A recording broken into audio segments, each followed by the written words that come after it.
سلام دوستان، امروز میخوایم درباره فضای کاربری برنامه FL استودیو صحبت کنیم. تو اگه خواستیم اونو به عنوان نرم افزار میزبان برای شروع کار آهنگسازی استفاده کنیم، یکم باهاش آشنایی داشته باشیم. دوستان، ما وقتی که برنامه FL رو برای دفعه اول باز میکنیم، یه دمو و یه پروژه از قبل آماده شده به ما نشون میده که مال خود برنامه FL است، که وقتی که اونو دیگه ببندیم دفعه دوم باز کنیم یه همچین فضایی به ما نشون میده که شامل چنل رک، میکسر، پلیلیست هست. حالا ما اینا رو دونه دونه میبندیم تا یکی یکی به شما توضیح بدیم. دوستان، FL استودیو به طور کلی به 4 قسمت اصلی تقسیم میشه که پلیلیست هست، چنل رک هست، میکسر هست و پیانو رولمون هست که هر کدوم کار خاص خودشونو میکنن. قسمت پیانو رول که اینجوری باز میشه، قسمت پیانو رول قسمتی هست که ما میتونیم نوتامونو اینجا بنویسیم، ملودیمونو بنویسیم یا حتی ریتممونو بنویسیم، که توی این قسمت هم نوتامونو بهمون نشون میده و این قسمت هم جاییه که میتونیم اون نوتا رو بنویسیم، که خب کلی هم تنظیمات داره که حالا توی ویدیوهای بعد ما سعی میکنیم چیزای مهمش رو به شما بگیم. قسمت بعدی قسمت چنل رک هست دوستان، که ما هر سینتیسایزری یا هر آدیو فایل یا سمپلی میخوایم وارد کنیم به پروژمون از این قسمت هست، که خب خودش اینجا 4 تا صدا کیک، کلپ، های هت و اسنر رو به صورت سمپل برامون گذاشته.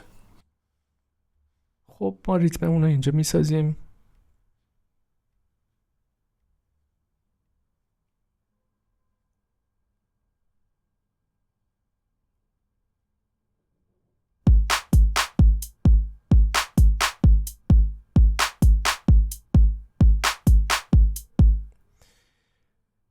توی این قسمت چنل رک این اعدادی که اینجا هستن 1 2 3 4 که اینجا به ما نشون میده، نشون دهنده اینه که ما هر سمپل یا هر سینتیسایزری رو توی چنل رکمون وارد میکنیم، از طریق این اعداد میتونیم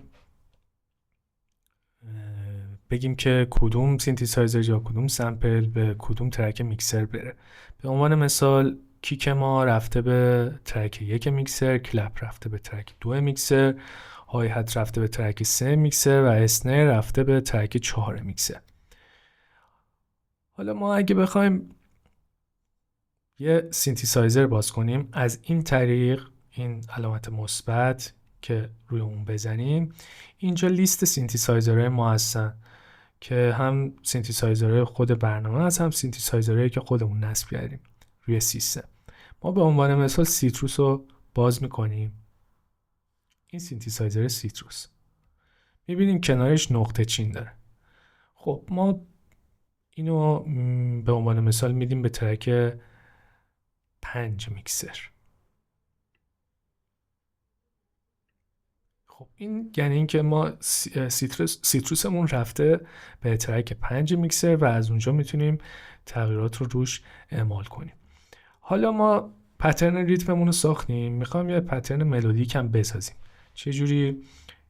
این عددی که اینجا هست، این یکی که اینجا هست، به ما نشون میده که ما یه دونه پترن داریم و اینکه روی پترن 1 هستش، یعنی پترن 1 انتخاب شده.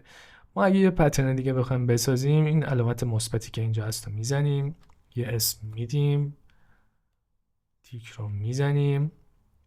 خب این عدد میبینیم که شد 2، یعنی ما روی پترن 2 هستیم که اسمش هست F و همینجوری که می‌بینی اگه پترن 1 رو انتخاب کنیم میشه 1، F رو انتخاب کنیم میشه 2. خب ما اگه بخوام یه پترن ملودیک بسازیم میتونیم از طریق رایت کلیک روی سیتروس و پیانو رول و همینجور این که الان خودش انتخاب شده، ولی اگه این مثلا جای دیگه باشه اینجوری ما سیتروس رو انتخاب میکنیم و اینجا پیانو رول رو که بزنیم این پیانو رول به ما صدای سیتروس رو میده. به عنوان مثال ما نوت نویسیم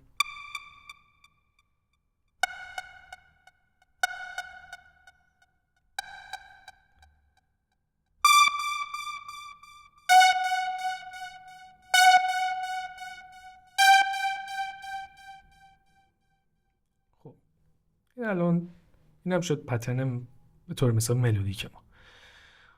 قسمت بعدی برنامه قسمت پلیلیست هست که اینجا نشون داده میشه و کلیک روی اون پلیلیست رو برای ما باز میکنه. دوستان این 2 تا پترنی هست که ما ساختیم. کلا ما هرچی پترن بسازیم میاد توی این قسمت پلیلیست که پترنایی که میسازیم ما اینجا بهمون نشون میده و ما با در کنار هم گذاشتن این پترن ها در نهایت موزیکمون رو میسازیم. حالا به عنوان مثال ما پترن 1 رو انتخاب میکنیم و میچینیم توی پلیلیست و اینجا پترن F رو انتخاب میکنیم و میذاریم زیر ریتممون و پلی. اینجا 2 تا قسمت داریم، پت و سانگ. پت یعنی پترن، یعنی وقتی که روی این حالت باشه پترن ما پخش میشه و اگه روی سانگ باشه پلیلیست ما هر چی که توش هست پخش میشه. پس ما اینو میذاریم روی سانگ و پلی.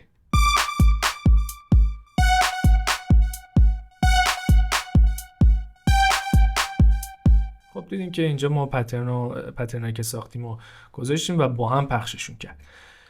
خب که در نهایت موزیک ما وقتی که ساخته شد ما میرسیم به مرحله میکس و مستر کار که اینجا با این دکمه میکسر برنامه باز میشه و اینجا ترک مستر ما هست.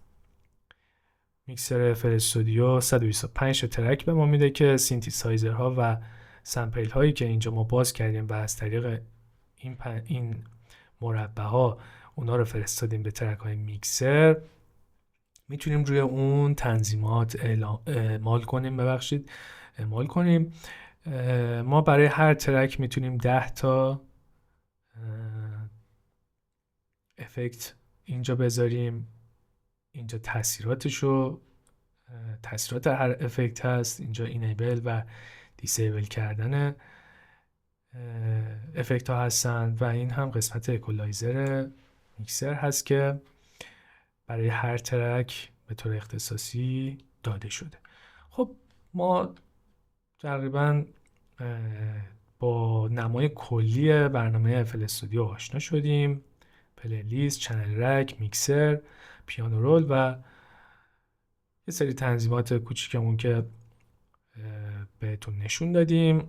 برای دوستانی که میخوان FL استودیو رو به عنوان نرم افزار میزبانشون انتخاب کنن برای شروع کار و ما خواستیم با این ویدیو بهشون کمک کنیم، یه نمای کلی از این برنامه بهشون نشون بدیم تا راحت‌تر قبل از خریداری یا دانلودمون راحت‌تر بتونن تصمیم بگیرن. امیدوارم ویدیو براتون مفید بوده باشه.